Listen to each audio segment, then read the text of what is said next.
नमस्कार दोस्तों, स्वागत है आपका हमारे चैनल जीके सेक्शन में।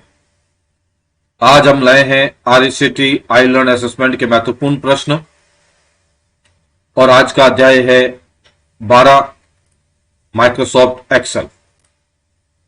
दोस्तों, आरईसीटी इंटरनल असेसमेंट की कुछ मुख्य बातें हैं। इसमें कुल 15 चैप्टर होते हैं और एग्जाम में बैठने के लिए 12 अंक जरूरी होते हैं। प्रत्येक चैप्टर 2 नंबर का होता है और 15 मिनट का क्वेश्चंस का एक चैप्टर होता है और 10 क्वेश्चंस उसमें आते हैं। तो दोस्तों, चलते हैं हम अपने प्रथम क्वेश्चंस की तरफ। हमारा जो प्रथम क्वेश्चंस होगा वह है, स्क्रीन पर इमेज जो दे रखी है, अक्षर की गिनती के लिए आप सी कॉलम में कौन सा स्तंभ, कौन सा सबसे उपयुक्त फार्मूला लगा सकते हैं। तो यहां लेंथ ज्ञात करनी है, अक्षर की गिनती। तो ऑप्शन है बराबर करके LEN/B2, LEN/B1 अनुपात B2 बराबर करके LEN/B2, 1 और LEN/B2 0। तो दोस्तों, लेंथ का जो फॉर्मूला होता है वह है ऑप्शन ए हमारा सही आंसर होगा, इक्वल टू LEN/B2। अगला क्वेश्चन देखते हैं। अगला क्वेश्चन है,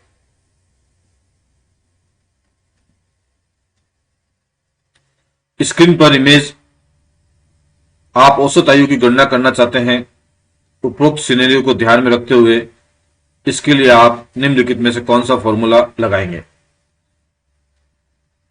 यहां से आपको औसत आयु की गणना करनी है और औसत का सूत्र होता है एवरेज। तो एवरेज तो सभी में दे रखा है। अब हमें C1 से लेके, यहां से देखिए ये C2 है, C2 से लेके C7 तक हमें औसत की गणना करनी है।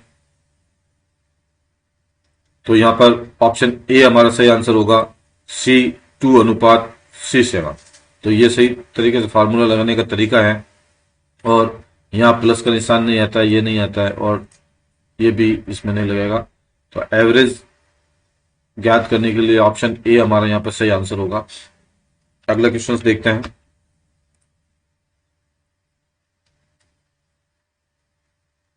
अगला क्वेश्चन है, कौन सा चार्ट बनाते समय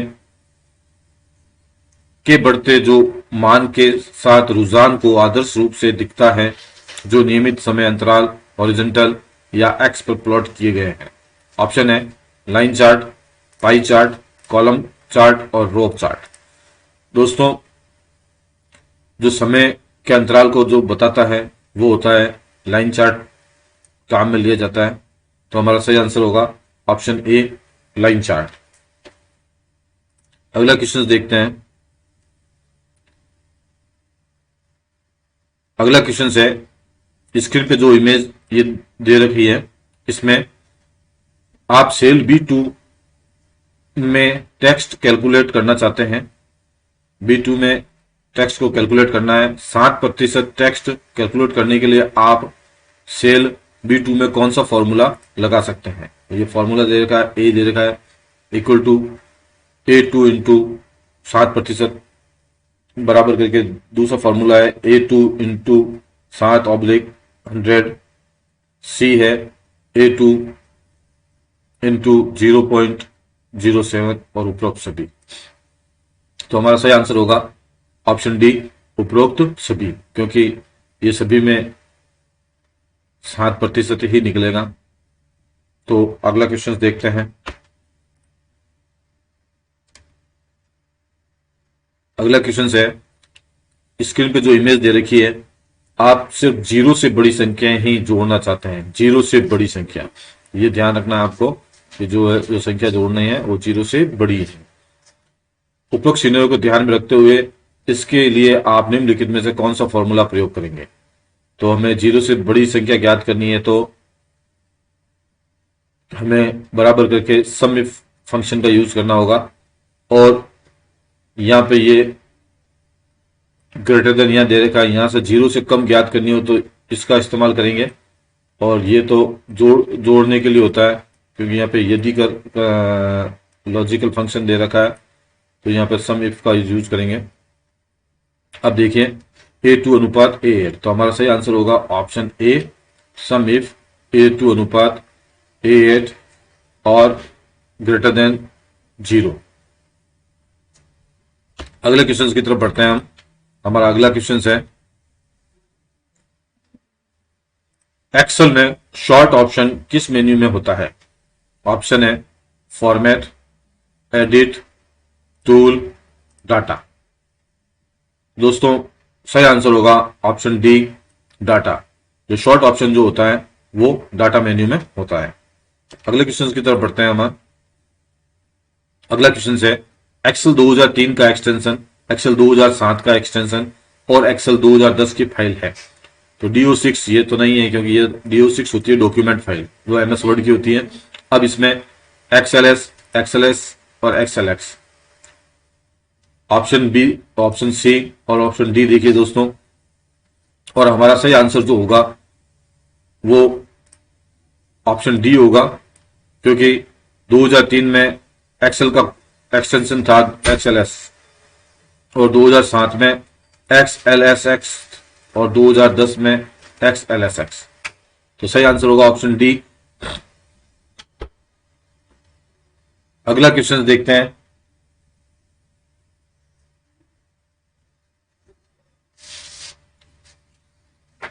स्क्रीन पर इमेज दे रखी है। अपेक्षित परिणाम के लिए आप सेल C2 में कौन से सबसे उपयुक्त फॉर्मूला लगा सकते हैं? ऑप्शन है right 5 equal to right B2, option C right B2 5 और ऑप्शन डी है राइट B2 1 और 5। तो दोस्तों सही आंसर ऑप्शन सी होगा, राइट B2 5। अगले क्वेश्चन की तरफ बढ़ते हैं हम। हमारा अगला क्वेश्चन होगा, एक्सेल वर्कबुक निम्न में से किन के संयोजन से बनती है? यहाँ एक्सेल नहीं है, एक्सेल है ये।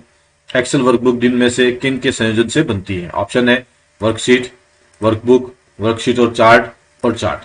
तो दोस्तों सही आंसर होगा ऑप्शन सी, वर्कशीट और चार्ट। वर्कशीट और चार्ट के संयोजन से एक्सेल की जो वर्कबुक होती है वो बनती है।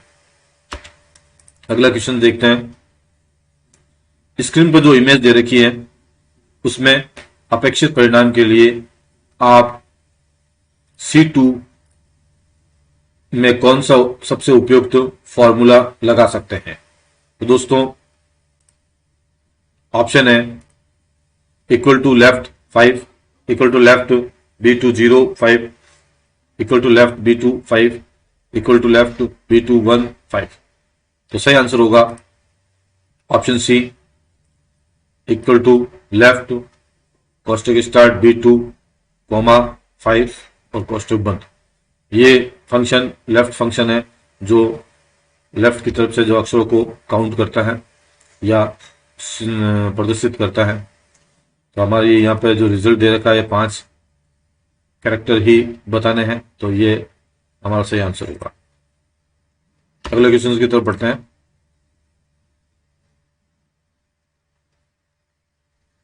स्क्रीन पे जो इमेज दे रखी है अपेक्षित परिणाम के लिए आप सी स्तंभ में कौन सा सबसे उपयुक्त फॉर्मूला लगा सकते हैं? तो इसमें ऑप्शन है prop B equal to proper B2 equal to prop B2 equal to proper B2। तो सही आंसर होगा ऑप्शन बी, प्रॉपर B2। अगला क्वेश्चन देखते हैं,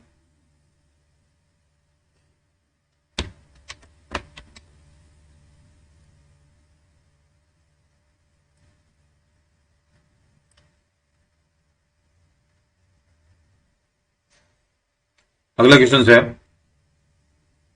स्क्रीन पर इमेज अगर आप formula equal to $B3 cell F15 में कॉपी करते हैं तो क्या होता है? तो दोस्तों यहाँ पे जो फॉर्मूला दे रखा है वो इधर यहाँ कॉपी करते हैं तो उसका सही आंसर आएगा 100। अगला क्वेश्चन है, एक वर्कशीट में रो तथा कॉलम टाइटल को होल्ड करने हेतु ताकि जब वर्कशीट को स्क्रॉल किया जाए तो वे स्क्रॉल ना हो, निम्न में से क्या उपयोग में लिया जाता है? ऑप्शन है hold title command, unfreeze pane command, split command और फ्रीज पेन कमांड। तो दोस्तों एक्सेल की जो वर्कशीट होती है उसको होल्ड करने के लिए, कॉलम और रो को होल्ड करने के लिए फ्रीज कमांड का उपयोग किया जाता है, जिससे कॉलम के जो ऊपर हेडिंग जो लगी होती है उनको वह आसानी से देख सकते हैं। तो option D freeze pane command use करते हैं। अगले क्वेश्चन की तरफ बढ़ते हैं। अगला क्वेश्चन है, स्क्रीन पर जो इमेज दे रखी है C2 के मान को 2 दशमलव बिंदु तक परिवर्तित करना है चाहते हैं, इस परिणाम के लिए आप सेल डी में कौन सा सबसे उपयुक्त फॉर्मूला लगा सकते हैं? तो ऑप्शन दे रखे हैं, ऑप्शन ए राउंड C2 1, ये गलत है, राउंड C2, 2 ये आपके फॉर्मूला सही है। तो हमारा सही आंसर होगा ऑप्शन बी। ये फॉर्मूला लगाने का तरीका है, राउंड फंक्शन जो होता है वह जितने भी संख्या आप चाहते हैं, 2 चाहते हैं, 3 चाहते हैं, तो वो उसके अनुसार राउंड कर देता है। तो C2 को राउंड करना है, ये C2 को हमने यहाँ D में राउंड किया है तो 2 अंक तक करना है तो 2 अंक लिख दिए और C2, तो ये रिजल्ट हमारे सामने प्रदर्शित होता है। तो ऑप्शन बी हमारा फॉर्मूला सही है। अगले क्वेश्चन की तरफ बढ़ते हैं। स्क्रीन पर इमेज जो दे रखी है, खालिस्तान ऑप्शन का प्रयोग करके आप इस रेफरेंस इमेज दिखाया गया डायग्राम बना सकते हैं। तो दोस्तों इसका सही आंसर होगा ऑप्शन माइक्रोसॉफ्ट एक्सेल में उपलब्ध स्लाइसर ऑप्शन जो होता है वो इस प्रकार का रिजल्ट सामने प्रदर्शित करता है। ये सब प्रैक्टिकल के क्वेश्चंस हैं और आप अच्छी तरह से प्रैक्टिकल करो तो इनको आप अच्छा वैसे देख सकते हो। हमारा एक प्रैक्टिकल का वीडियो आने वाला है, आप अगर कमेंट बॉक्स में लिखेंगे तो मैं उस वीडियो को जरूर बनाऊंगा। तो अगला क्वेश्चन देखते हैं, कौन सा चार्ट समय के बढ़ते जो मान के साथ रुझान को आदर्श रूप से दिखाता है जो नियमित समय अंतराल हॉरिजॉन्टल एक्स पर प्लॉट किए जाते हैं? ऑप्शन है row chart, line chart, pie chart, column chart. दोस्तों सही आंसर जो है वो होगा आपका लाइन चार्ट। लाइन चार्ट जो होता है वो समय के अंतराल को बताता है। अगले क्वेश्चन देखते हैं। अगला क्वेश्चन है, निम्न में से एक्सेल टूल्स कौन सा टूल एक अंतिम परिणाम से किसी अज्ञात वैल्यू की गणना करने के लिए काम करता है यहाँ पे? ऑप्शन है Boolean operator, pivot table, custom filter function, goal seek. दोस्तों जो अज्ञात वैल्यू को ज्ञात करता है वो होता है गॉल-सिक कमांड। तो और ये एग्जाम में काफी बार पूछा गया है। मेन जो फाइनल एग्जाम RSCT के होते हैं उनमें ऐसे ही क्वेश्चन पूछे जाते हैं। और जो कुल 15 चैप्टर है हमारे, 15 चैप्टर में से लगभग 4 या 6 सवाल आप फाइनल एग्जाम में इसको पालोगे। तो मेरी तो यही राय है कि आप जितने भी 15 चैप्टर हैं उनके अच्छी तरह से याद कर लें। अगले क्वेश्चन की तरफ बढ़ते हैं। हमारा अगला क्वेश्चन है,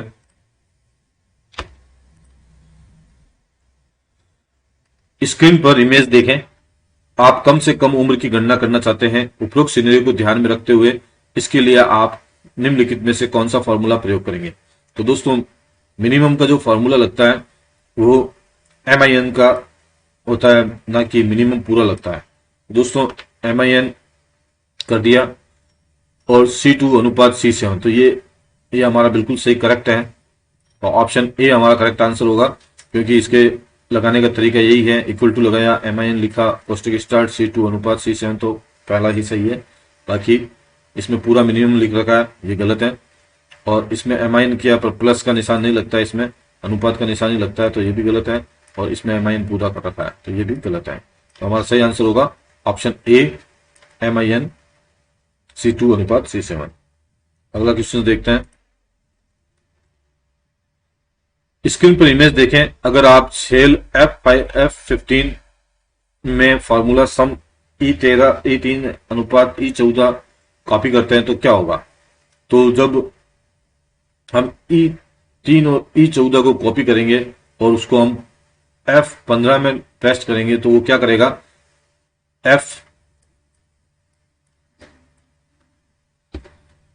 F3 से लेकर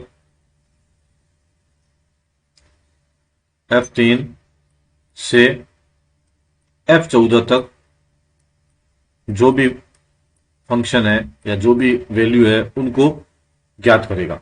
तो इसमें F3 से F14 कौन सा है, तो सेल रिजल्ट F3 F14 ये है।